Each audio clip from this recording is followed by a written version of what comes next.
Right now, 70 kilometers southeast of Medan, a city of 2.5 million people, the ground under North Sumatra just moved. Not a little. A magnitude 6.9 rupture, buried more than 170 kilometers beneath the surface. That's deeper than the deepest point in the entire ocean, stacked on top of itself more than 15 times over. And the energy that came out of that rupture was somewhere north of 20 Hiroshima bombs, released in a few seconds, in rock most people will never see, under a place most people can't point to on a map. And I know M6.9 earthquake strikes Indonesia sounds like the whole story. It's not, because this earthquake did something most big earthquakes don't do. It happened so deep underground that the worst of it never really reached the surface. No tsunami, no collapsed buildings that we know of. 11.6 million people felt it as a rolling, distant shake. And that's actually the strange part. A quake this strong should have been a disaster. Instead, it was a warning shot from a system that's been loading pressure for millions of years, and today, you're going to understand exactly why. By the end of this video, you're going to know 3 things. First, why an earthquake can be this powerful and still be relatively harmless, and what that tells us about the machine sitting underneath Sumatra. Second, how scientists in the early 20th century stumbled onto proof that earthquakes happen at insane depths, using nothing but pencils, paper, and stubbornness. And third, what this quake, paired with a much deadlier one that hit Indonesia on the very same day, actually tells us about the risk still building under that country. I'm going to be upfront with you. The next few minutes are going to walk you through the scary math first, the scale of the forces involved, the history of what this kind of earthquake has done elsewhere, the myth that a lot of people are already repeating online. I'm doing that on purpose. If I gave you the reassuring part first, you'd stop listening before you understood why it's actually reassuring. So stick with me through the hard part. It gets better, and it gets a lot more interesting. Before we go further, I want to ask you something, and I actually want an answer in the comments. Do you live anywhere near a subduction zone? The west coast of the US, Japan, Chile, the Philippines, New Zealand? Tell me where, because I want to know how many of you are sitting on top of the same kind of system we're about to talk about. If you're new here, here's the deal.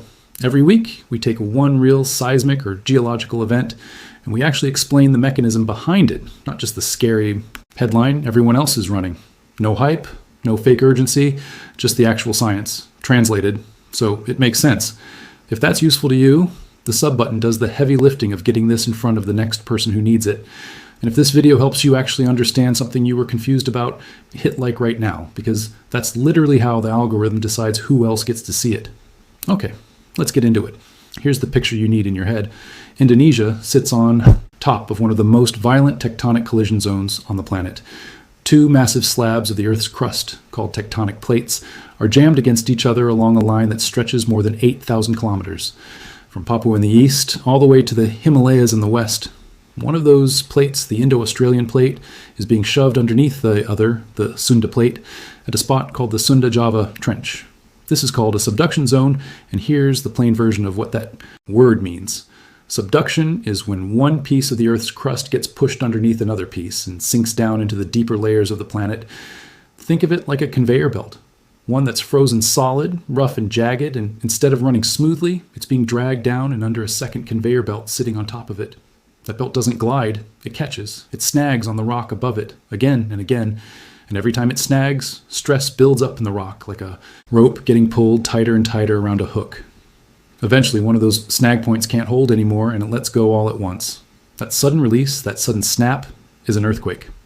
Most of the earthquakes you hear about happen relatively close to the surface, in the first 60 or so kilometers, right where the 2 plates are grinding against each other. Those are the ones that cause the most damage, because they're close enough to shake buildings hard. But the plate that's diving underneath Sumatra doesn't just stop at 60 kilometers. It keeps sinking, folding down into the Earth's mantle like a blanket being pulled slowly under a bed. And as it sinks, it keeps bending, twisting, and cracking internally, all the way down to depths of 200, sometimes even 600 kilometers. This earthquake happened around 170 to 180 kilometers down. That's not on the conveyor belt surface anymore. That's deep inside the belt itself, cracking from the inside as it gets crushed and stretched on its way into the planet. That depth is the whole reason this earthquake looked the way it did.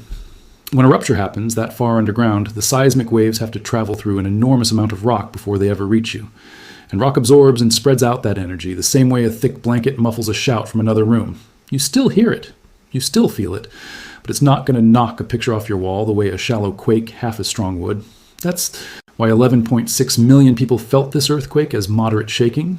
some as light shaking, and as of right now, there's no confirmed report of major structural damage tied directly to it.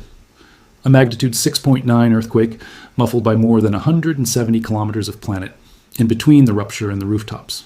Now here's where it gets interesting, because this whole idea that earthquakes can happen that deep and that they trace out a pattern as they go wasn't obvious at all. In fact, for a long time, most scientists assumed earthquakes could only happen near the surface where rock is brittle enough to snap.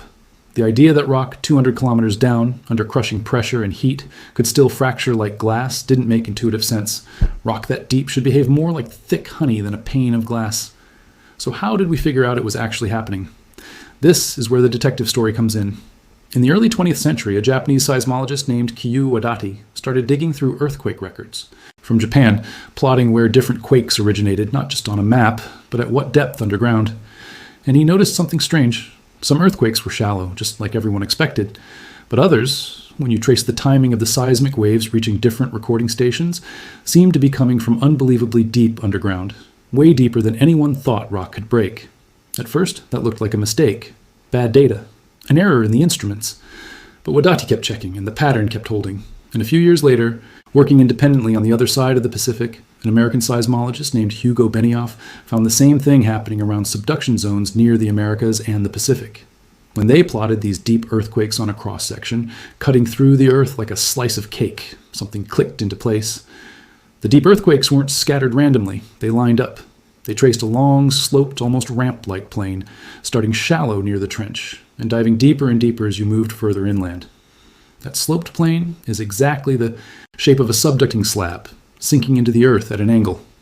Today, we call that feature the Wadati-Benioff zone, and it became one of the pieces of evidence that helped convince the scientific world that plates weren't just sitting still. They were actually moving, colliding, and diving underneath each other. Earthquakes, like the one that just hit North Sumatra more than 170 kilometers down, are happening on exactly that kind of sloped sinking plane.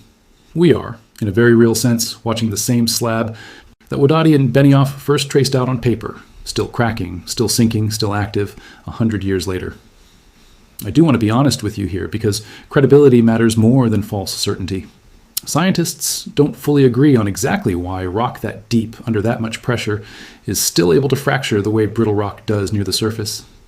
The leading explanation involves something called dehydration embrittlement, where minerals inside the sinking slab release trapped water as they're squeezed and heated, and that sudden release of fluid weakens the surrounding rock just long enough for it to snap. But this is still an active area of research, and there are competing ideas about the details. What we do know for certain, because we can measure it directly with seismic instruments, is that these deep earthquakes are real. They're common in subduction zones like this one, and they follow that same predictable, sloped pattern first spotted almost 100 years ago. Let's talk numbers for a second, because a number by itself doesn't mean anything until you can picture it. Magnitude 6.9 sounds close to magnitude 7, and you might think that's basically the same thing. It's not, and here's why. The magnitude scale isn't a simple ruler where each number is just a little bit bigger than the last one. It's what's called a logarithmic scale, which means each whole number jump represents roughly 32 times more energy released. Not just a little more, 32 times more. So the difference between a 6.9 and a 7.7, which is roughly what struck the Flores region in eastern Indonesia on that exact same day, isn't small. It's roughly 4 to 5 times more energy in that Flores earthquake than in the one under North Sumatra. Same day, same country, wildly different amounts of unleashed force, and wildly different outcomes because the Flores quake was shallower and closer to vulnerable buildings. That earthquake killed at least 38 people and injured many more, with buildings and homes collapsing under the shaking. 2 earthquakes, born from the same violent tectonic system, telling 2 very different stories depending on depth and distance from people. Here's something else that needs to be said clearly, because it's already spreading online, and it's simply not how this works. Some people are treating a deep earthquake like this one as a direct warning sign, a countdown clock, for a massive, catastrophic, shallow megathrust earthquake, the kind that could trigger a major tsunami along the coast. That claim isn't supported by how these systems actually behave.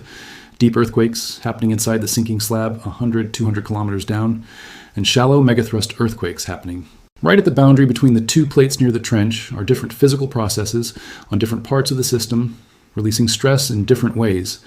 A deep quake doesn't reliably predict, trigger, or forecast a shallow one. Scientists who study subduction zones can tell you plainly we do not currently have a reliable way to predict exactly when or where the next major shallow earthquake will strike, deep quake or not. What we can say is that the overall system, the whole slow collision between these two plates, is under constant stress, and it releases that stress constantly in earthquakes big and small, shallow and deep, all the time. This one event doesn't function like a ticking alarm clock for a bigger one. So let's be clear about what actually happened here and what it means. A slab of ancient ocean floor, sinking into the earth at an angle, cracked internally under the crushing weight and heat of the mantle, more than 170 kilometers beneath North Sumatra. That crack released the energy equivalent of more than 20 Hiroshima bombs. And because it happened so deep, the shaking that reached the surface was strong enough to be felt by nearly 12 million people, and mild enough, so far, to avoid the kind of destruction that shallower quakes cause. But before you let that lull you into thinking this region is somehow safe, here's the second wave of this.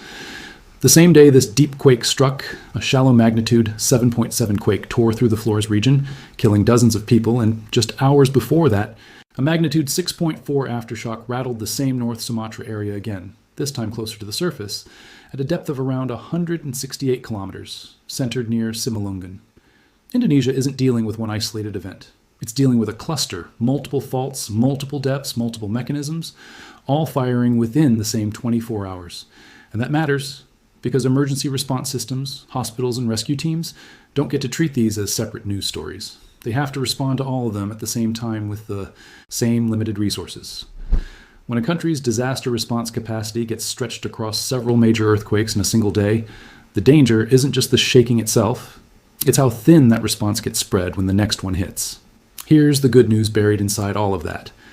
Deep earthquakes like this one, even at magnitude 6.9, are, in a strange way, one of the safer ways for a subduction zone to release stress. The depth acts like a shock absorber built into the planet itself.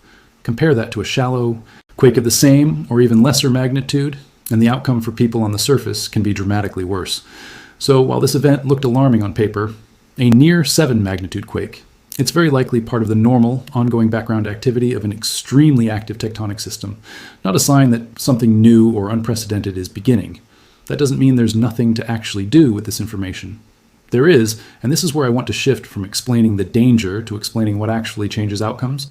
When the ground moves, whether it's a deep quake like this one or a shallow one like Flores, the single biggest factor in whether people survive a major earthquake isn't luck, it's building construction. Areas with strict enforced seismic building codes see dramatically fewer deaths than areas without them, even when the shaking is identical. If you live in an earthquake-prone region, one of the most useful things you can actually find out, not guess but find out, is whether your home or workplace was built or retrofitted to current seismic standards. That single piece of information matters more than almost anything else you can prepare. Second, know your immediate surroundings, right now, before you need to. Know where the nearest exit is from every room you spend real time in. Know where heavy furniture, bookshelves, cabinets could fall during shaking, and rearrange your space so you're not sleeping or sitting directly underneath something that could come down. Third, keep a basic emergency kit ready, and I mean actually ready, not theoretical. Water, at least a few liters, per person, enough for several days.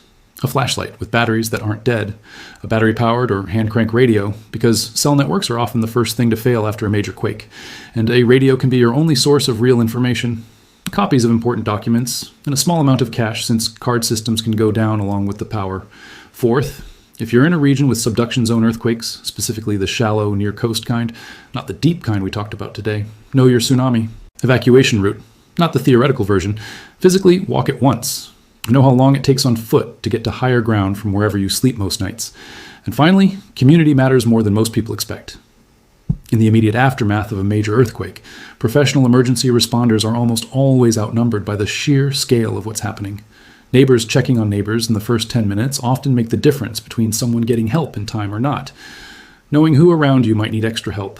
An elderly neighbor, someone with mobility issues, is not a small thing. It's often the thing that actually saves a life when the official response hasn't arrived yet. So here's where we land.